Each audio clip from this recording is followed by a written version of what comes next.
Now that's more like it.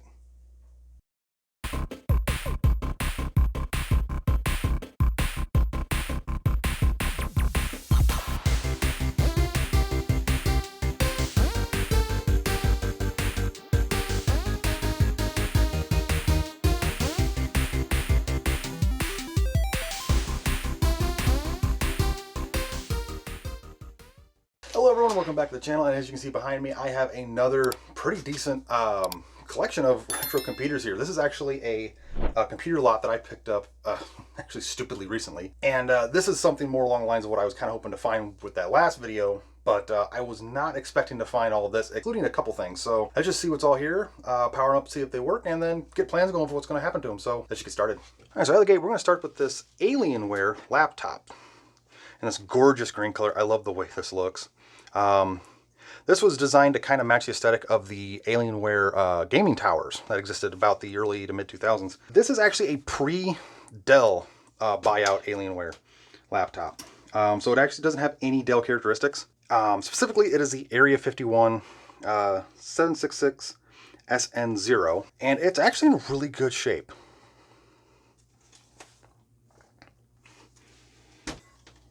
And the only problem is I don't know if it works. He did send the power cord with it, and he said quite a few years ago he actually reformatted and refreshed it and reinstalled Windows XP. I believe he said Service Pack 1 because that was included software, but he had since lost all the software, so it is refreshed. There's no games or software on it. It's just a fresh install of XP and all the drivers, but he doesn't know if it works or powers on. I haven't powered on or tested it yet.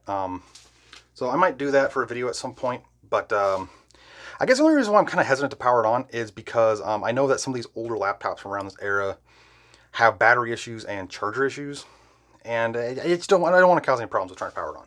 So this will be a separate video. And the thing is, I don't normally collect laptops because trying to find parts, oftentimes trying to find drivers is such a pain in the butt. But since this thing already has all the drivers in it, if it does work, I am definitely going to find a way to copy the drivers off. That way I can maybe try and install an SSD in here, just for a little bit of funsies. But yeah, it's got some pretty impressive specs from what I was able to gather from the very limited information I could find about this. So yeah, there's that. All right, so first off the chopping block is this generic beige full ATX case from Ultra. Now, I've actually seen Ultra cases before, but none with this type of latch system before. And basically, this came from another computer shop, not the same ones that all these other ones came from, but a completely different one. He's a custom PC builder. He's built PCs for the past, I think, like 20 years.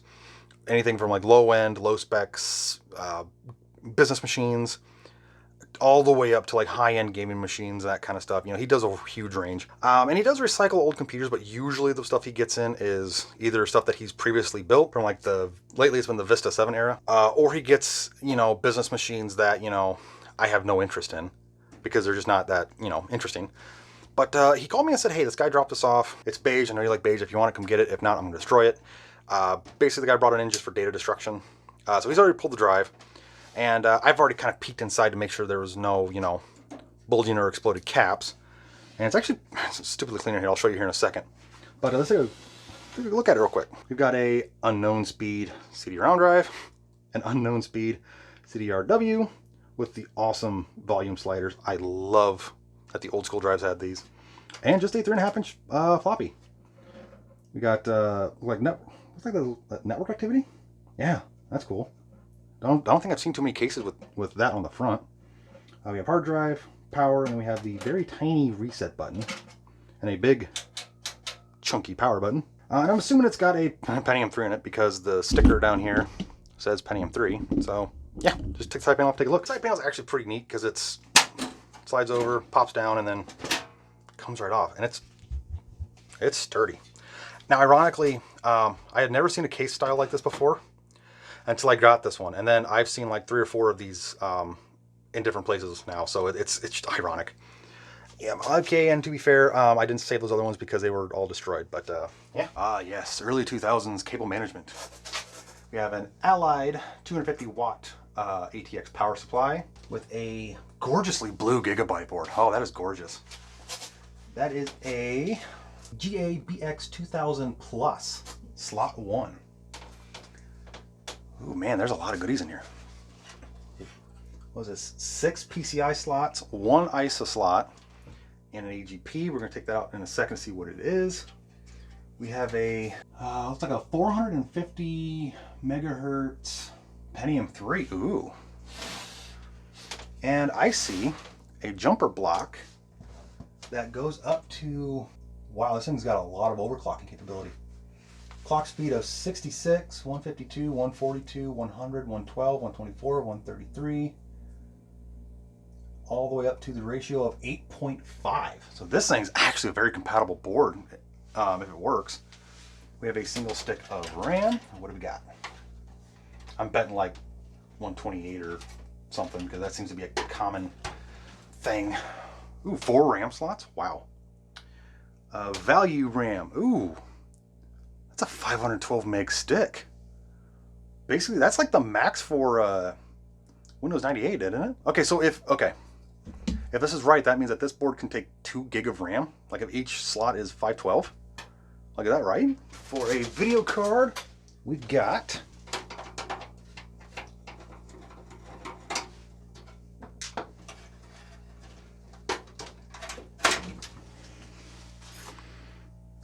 we have a Rage 2C AGP.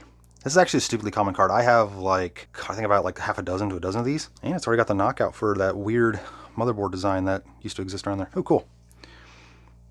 The 3D Wind Charger 8 megabyte AGP. Cool. Yeah, pretty nice card actually. It's pretty clean. A little dusty right there, but all right. So what's the sound card?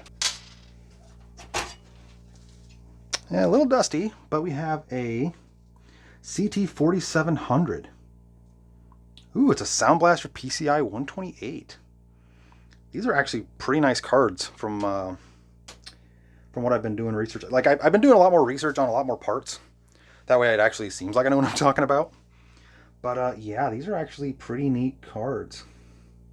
Not perfect, but definitely pretty compatible. 8 of 99. So this is a, okay. Put that back in. I'm not going to bother putting the screws in. It looks like just an AGP 2X slot. All right, so let's hit it with some power and video and see if it even turns on. Mainly, I just want to see if it boots to BIOS, because if it's gonna boot, it's gonna boot. Or if it boots, the board's good, it's gonna work. If not, then oh well, I'll use the case for something else.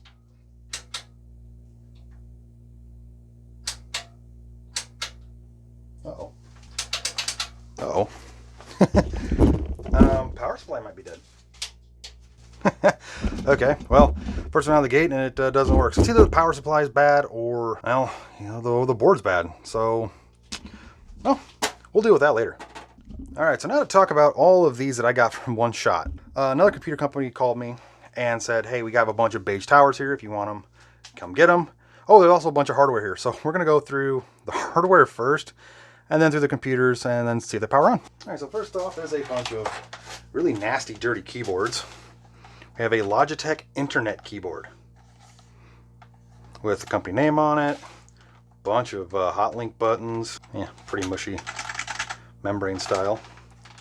What I find really interesting though is it actually has an AT adapter to it, which I don't see too many of these PSU to AT adapters that are, you know, matching to the keyboard. So, you know, somebody was intending this thing to be used on a, you know, Pentium at least. But yeah, it's very nasty, very dirty. It's going to need cleaning. I don't know if I'm even going to.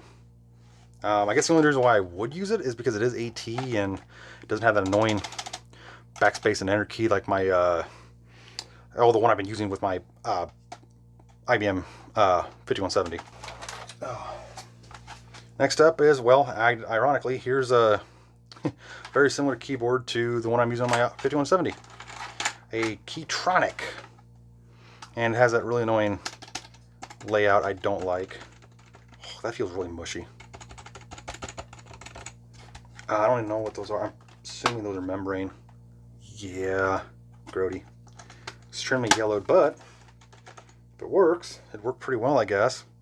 And it's AT, so I guess, you know, I really don't have too many AT keyboards. That's kind of why I've been using that that annoying one. So, yeah, all right. Another keyboard. This one doesn't have any, doesn't seem to have any numbers on it that I can see. Oh, well, it's scratched off for some reason, but it's an old Dell Quiet Key with the old Windows logo. So this is an old one. It is PS2, which is annoying. But yeah, cool. I have an early, I think what I'm going to do with some of these keyboards is I'm going to do a retro brighting video of like how to retro bright and restore keyboards. So I might just use one of these, something like this. That way if it gets damaged, I don't, care. All right, next one is a Mouse Systems AT keyboard. Yeah. This one's extremely yellowed and extremely dirty, and it's so flimsy and lightweight though. ATPS2 version. Cool. So this would work pretty well with my 5170 if it works. The membrane, I'm betting it's membrane. Yeah, cheap membrane, which is fine. At least I have, another AT keyboard that at least has the normal backspace and enter. I flub up so many times trying to type on that stupid thing. So yeah, if I restore one for retro brighting, just for, funsies, I might just do this one, because this would be a really nice contrast to show. We also have a little modem here, a Practical Peripherals, PM14400FXMT.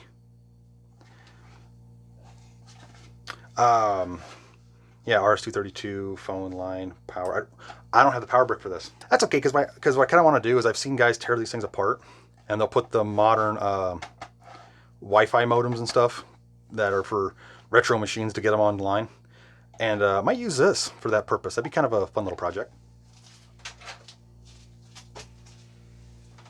We have a couple generic power cables, which, yeah, I'll use. I, can't have too many of these. Got a multi-pin cable of some kind, like a printer cable, and two Microsoft mice. One is gorgeous. That is almost like brand new. IntelliMouse, serial and PS2 compatible. And this one is just a Microsoft Wheel Mouse, serial PS2 compatible. I love the way these mice look. This one's just disgusting and grody though. I'm not using that until I clean it. But luckily, they are serial mice, or at least they have the serial adapters with them. The reason why this is really important is because a lot of later PS2 mice, the voltages and stuff are actually wrong.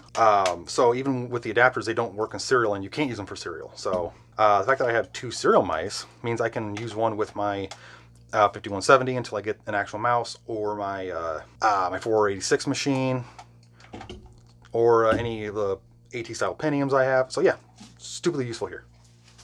Oh, next up is this behemoth. This is a cartridge style CD-ROM drive. That's oh, okay, never mind.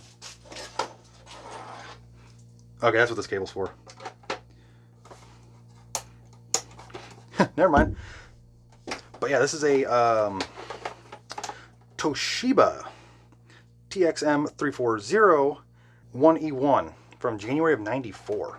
It's a SCSI-based CD-ROM drive. Now this is cartridge, which means it doesn't have a tray that comes out and you put the disc on.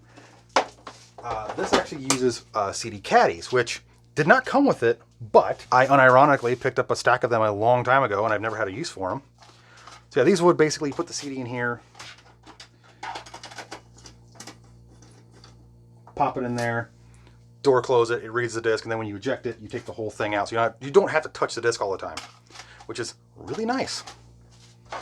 All right, now the hardware's out of the way. All right, so first one on the block is another generic ATX case. I have no idea who made this case. It kind of looks like, oh, I think Gateway or Dell had a design like this, similar in the 90s. But this thing's actually really, really neat. It's got a bunch of ventilation up here, a side fan. It's got all the hardware still in it. Spot for 2 exhaust fans. It's got a it's got a universal backing plate. You can unscrew this, take the whole thing out, and put in another backing plate. or there's a backing plate that had just the AT style connector for AT style motherboards. But yeah, what's really neat is this actually came from a company, and it's actually really neat that this has a bunch of the history of the machine on it. It's missing something here. It does have a 3.5-inch drive, a really nice power and full reset button. It has Wonderware right here. So, all right, and it's got a history of the machine here. Original Wonderware computer, SCADA control system, saved for parts, Tappy board for Win911. I don't know what they mean by that. Not verified. A DHT communication card, which is a $2,000 part apparently, that was removed. Temporarily used as a test machine. CD-ROM drive removed of 2012. So yeah, this thing was basically, it died at some point and they decided to use it for parts. Oh no. Don't know how well you can see it, but look at all that. Bulged, leaking capacitors. And a Cooler Master fan that's stuck. Okay, so we have a LNC. Is that a 450? Yeah, 450 watt. Wow. Power supply. Good God. For what? We have a cooling fan that's mounted backwards. And ooh, we have some parts in here. So, let's see what's in here. All right, so obviously I'm not going to power this thing up with bulging caps because I don't need my house smelling like, well, capacitors.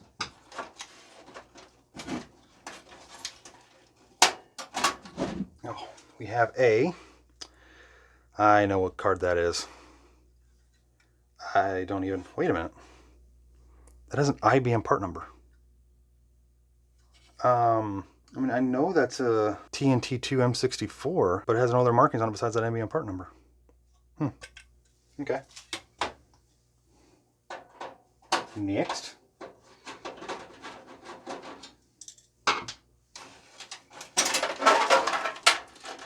We have a Promise Fast Track 100 IDE controller. I kind of wonder why this is in here. Oh, they're Ultra. It's an Ultra AT IDE controller. So that's interesting. I wonder if the onboard controller died. Or maybe this thing was just loaded up with drives. Who knows? All right, we have a Ethernet card. PCI. And it's a Linksys. These are actually really compatible. Yeah, I really don't have a use for these anymore, though. I mean, there's really no point in trying to connect any of these modern machines or retro machines to modern Ethernet. And the last card is a modem. Why would an ESS Tel-E drive? Well, that's strange. I didn't know that ESS made network cards. I think that's got to be the first one I've ever come across. Okay. As for RAM, yeah, there's nothing plugged into the onboard motherboard port. That concerns me. Okay, so we have a 256 gig or 256 meg stick of PC-133.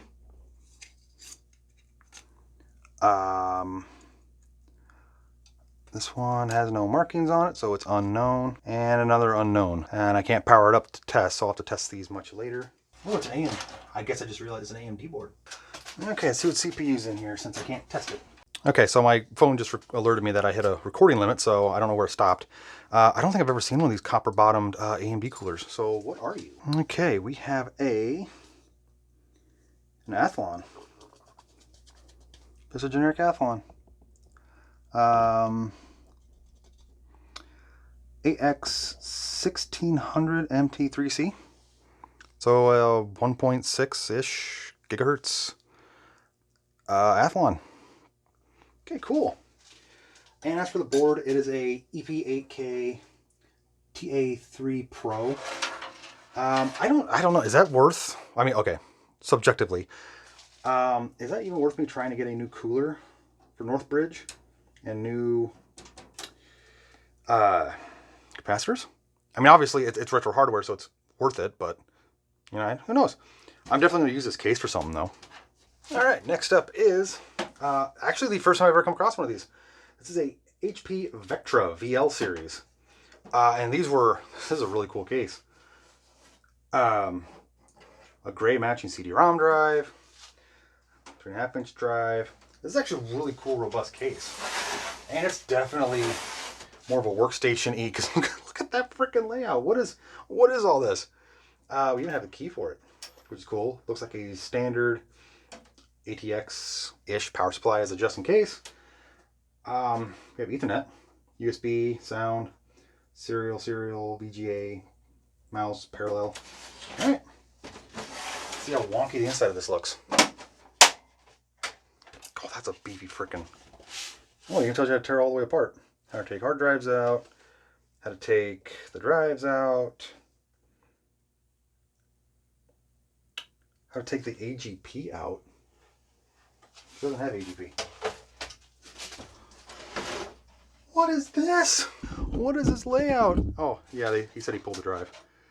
Oh my goodness. That is... Oh my god, this is just so weird. Alright, so we have an OEM style Pentium 3 here of some kind. We have some RAM of some kind.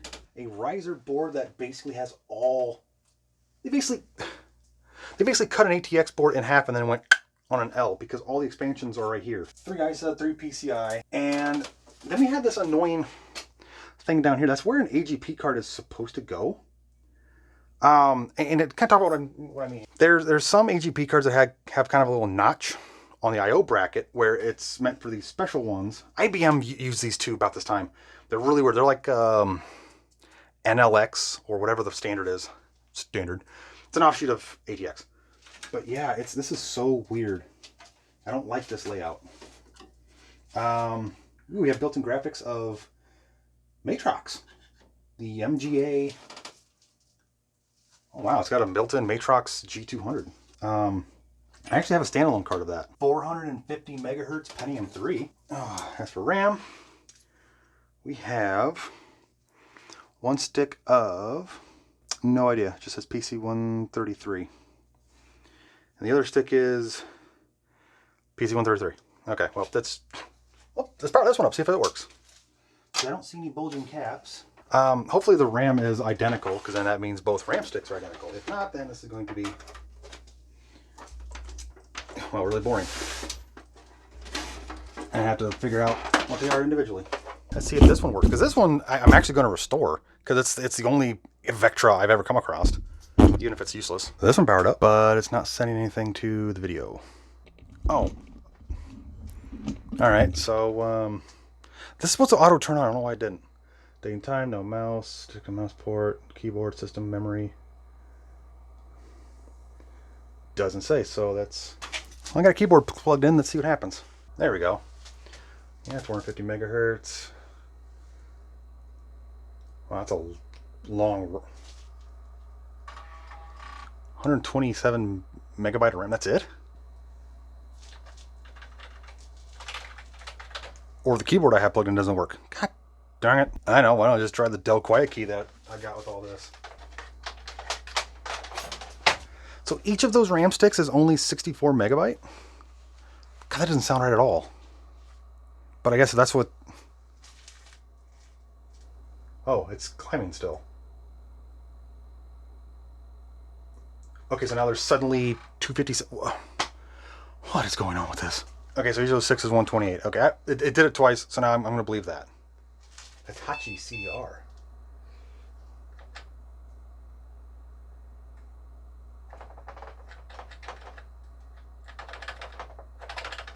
Okay, well I can't enter setup because apparently this keyboard's not working. Okay, well either way, it works. It needs restored, needs some work. So yeah, let's move on. All right, next up is something I've actually been looking for a while, and that's one of these early Apple laptops.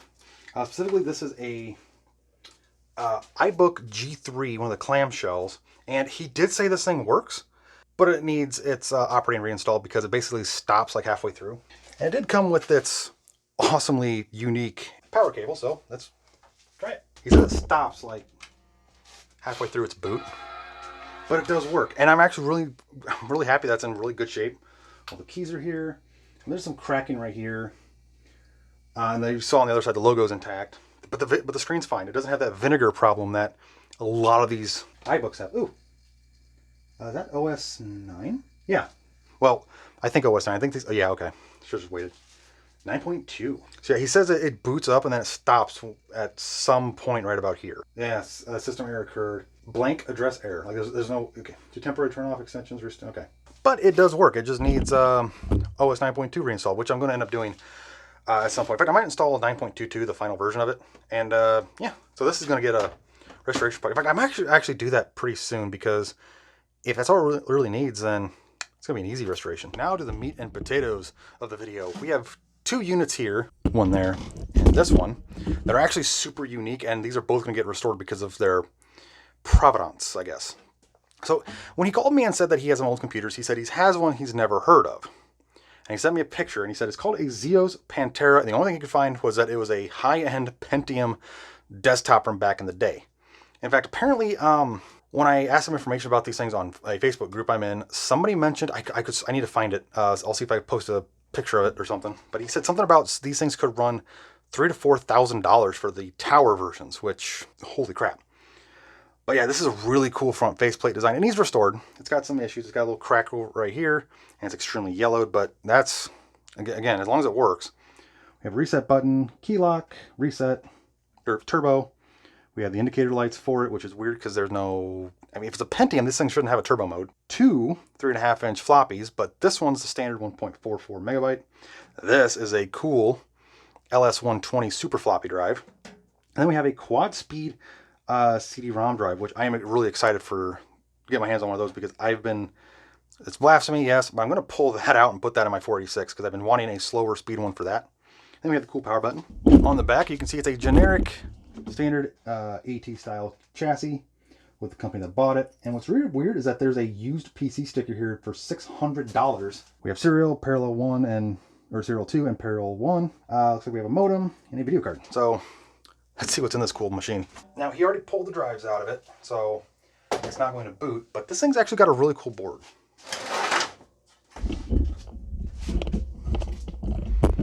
So we have the RAM under here, which there's 6 slots and there's only 4 RAM sticks. I don't know how much RAM it has. With a 6th one kind of offset. We have a coast module slot. And what's really weird is it has 2 CPU sockets. I don't know if this is for, like, if this was meant to be a dual CPU platform, or if one socket 5 and one in another board design was supposed to be socket 7. We have the voltage regulation module, which, if it had one, which it doesn't. A third AT. Wow, I didn't know that these style had that. Yeah, looks like a pretty standard-ish, actually. Socket 5, if it's a Pentium 90, I don't know. So before we power it up, let's see what these cards are.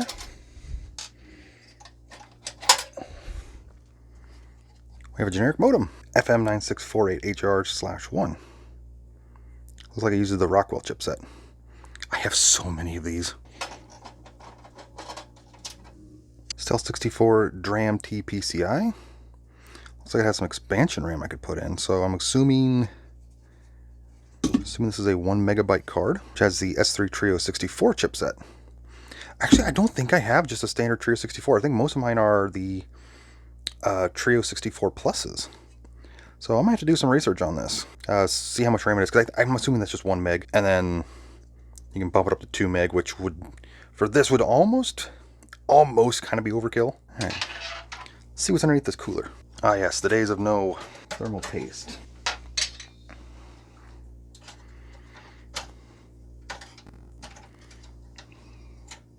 We have a classic here.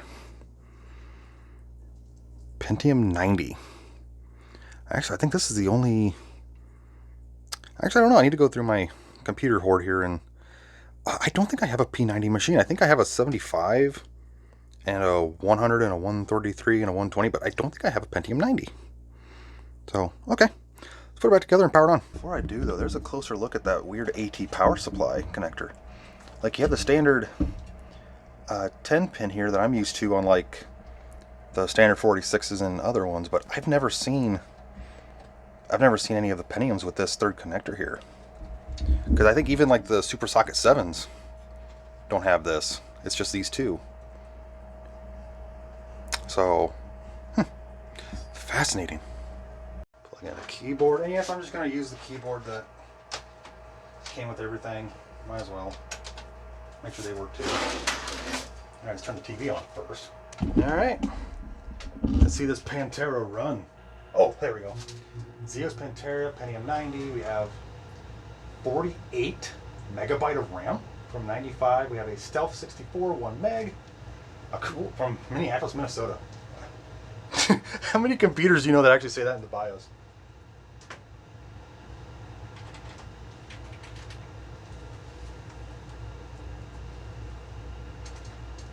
Uh-oh. Huh. Okay, well, I can't configure much, but hey, it does run, so awesome. Okay, now it's time for this big guy, another Zeos machine, but this one is a 486 Zeos. I don't know if that means anything special, except for the fact that when I asked about the Zeos Pantera, one of the guys said that because I said there was 2 of these, he said that the guy said there was 2 Zeos machines there. He said if one of them's a 486, it needs to be well documented because there's not too many of these 46s that are well documented. I couldn't find too much information on these 46s, so he might be actually telling the truth. But this thing's much less yellow than the other one. We have a oddly more yellow 3.5-inch drive, a 5 1/4 drive, which actually has the that is dirty. I don't expect that to read at all. Put that back in there. Actually, was that even ever used? And we have another LS120 super floppy drive. So yeah, this one's going to be really cool. I don't know what's in here yet, so this just I'm kind of curious. I want to take a look. All right, so on the back we've got serial, 25-pin serial parallel. We have AT. We have the old style power supply that has the monitor power. Looks like we have another parallel serial here. Is that Ethernet? That is. A video card and something labeled SCSI. Oh wait, that CD-ROM drive. That must be for this. That is a beefy. Wow. Okay, what do we got? Looks like there was the hard drive bracket was here, but it's gone, which absolutely sucks. All right, let's see what kind of goody parts are in here because this has me curious. Oh, I hate getting these VLB cards out. They're such a pain. Oh, okay. And we have, Diamond Speedstar Pro VL with the Cirrus Logic GD5426 chip. And I believe 1 meg of RAM, maybe 2. I know this is actually a pretty powerful card. I don't remember if it's more powerful for DOS or more powerful for Windows acceleration. I know there's basically 2 different categories of these VLB cards. Some are better for Windows acceleration, some are better for DOS. I'm not sure which one this one is. Hopefully it's DOS, because I think this is going to be really neat to try out on my 46, but awesome. I have more VLB cards. All right, this is the SCSI card, which is the Adaptec AVA 1505/1515. Really configurable too. So yeah, this has to be for what that CD-ROM was for. I really hope it is too, because I think it'd be kind of neat to see if I can get that working. I just need to see if I can find DOS drivers for this specific card. I hope I can, but we'll have to see. There's even a fuse on it. I've never seen that before on a I/O card. But we do have an internal header for a SCSI hard drive of some kind, so if only I had some. Next up is the networking card. I don't see too many ISA Ethernet cards, so this is actually pretty interesting to me. The 3Com Etherlink 3.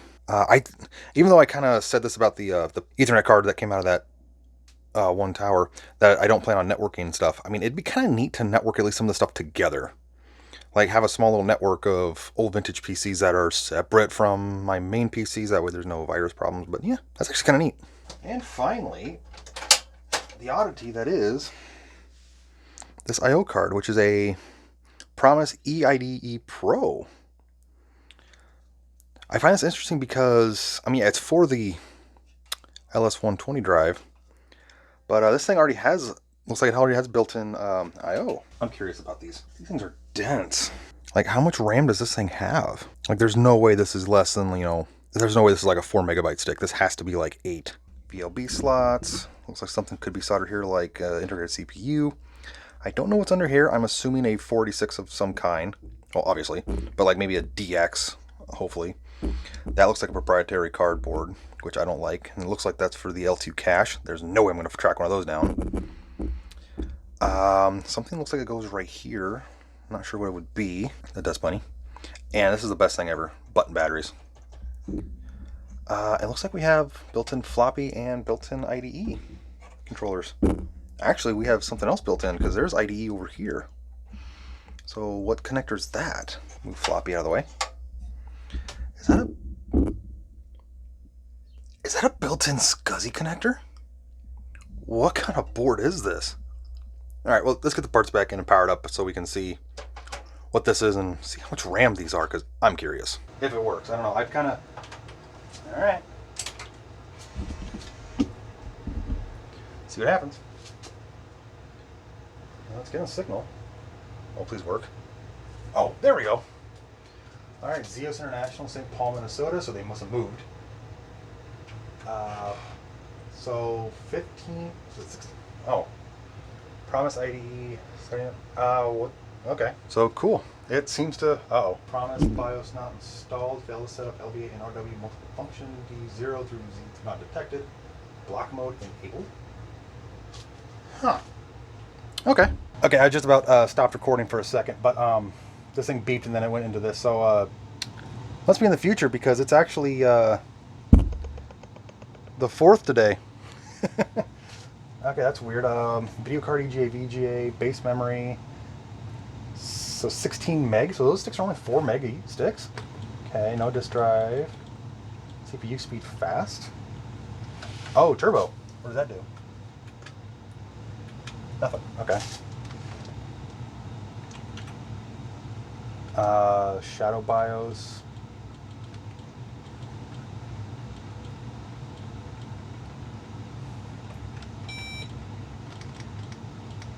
Oh, that's just the CPU bus speed. Okay.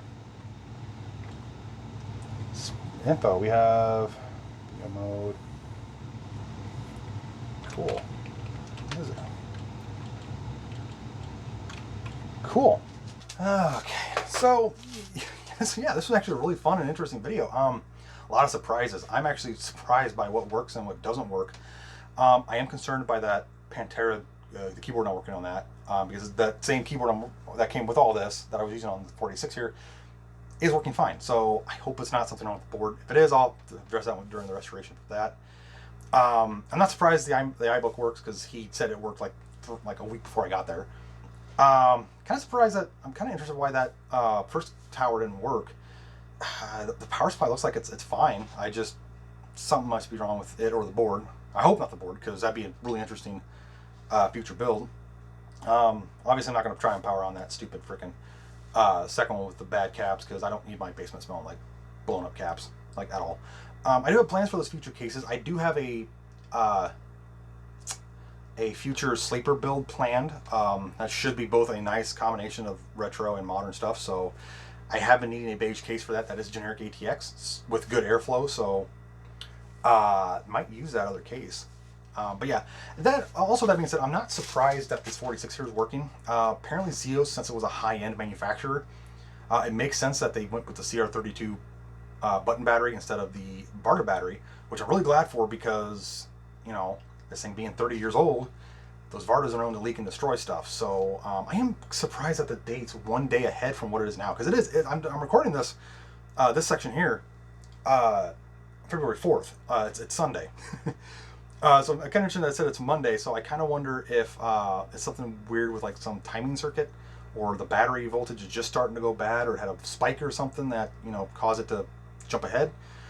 I did notice it said 0, so it was midnight, so it could be off by a couple hours, which is fine. Fascinatingly though, the keyboards and all the other stuff was in a giant cardboard box, and on the top was written Zeos 486, and it said when it was in service and when it was out of service, and it was like 2003, 2004. I'll take a picture of it for posterity because I'm going to throw the box away. It's destroyed, but not the original box. It's just a cardboard box. But yeah, that means this thing was still in production or still in some sort of service use until 2004, which is very interesting to me. But yeah, again, these are all future restoration projects and stuff like that. So that being said, thank you all for watching this video. I really hope you enjoyed it. If you have any thoughts about or questions about anything that I have that I showed today. If you have any information on the Zeos line itself, or specifically the Zeos 46 here, or the Pantera, please put it down in the comments. I love learning about things that I know very little on, which is actually a lot, surprisingly. But with that being said, thank you all for watching this video. I really hope you enjoyed me taking a look at another retro lot of Beige Beauties. If you have any thoughts or comments or questions about anything that I showed today, please put it down in the comments. If you have any information on the Zeos line itself, specifically the 46 and the Pantera line, put it down in the comments. I'd love to hear about it if you've ever used one, or if you have any pricing information on them, of how much these things cost back in the day. I'd love to hear about it. But yeah, that being said, again, thank you all for watching this video, and I'll see you on the next one. Thanks for watching.